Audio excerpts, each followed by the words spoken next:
Cinema বা থিয়েটারে অনেক কমেডি সিন দেখেছেন, প্রশংসাও করেছেন, হাততালি মেরেছেন, আনন্দে উল্লসিত হয়েছেন।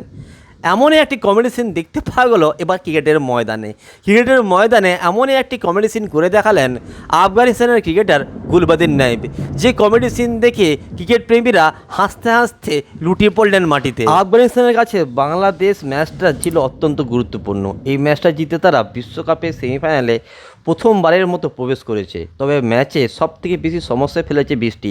এদিন বাংলাদেশের ব্যাটিংয়ের সময় একাধিকবার ম্যাচ বন্ধ করতে হলো বৃষ্টির জন্য। আর যতবার বৃষ্টির জন্য ম্যাচ বন্ধ করতে হয়েছে ততবারই ডিএলএস নিয়মের দিকে চোখ গিয়েছে। এখানেই গুলবাদিন নাইবের অভিনয় প্রশংসা কুড়িয়েছে। বাংলাদেশের ব্যাটিং যখন চলছিল তখন 11.4 ওভারে বৃষ্টি শুরু হয়।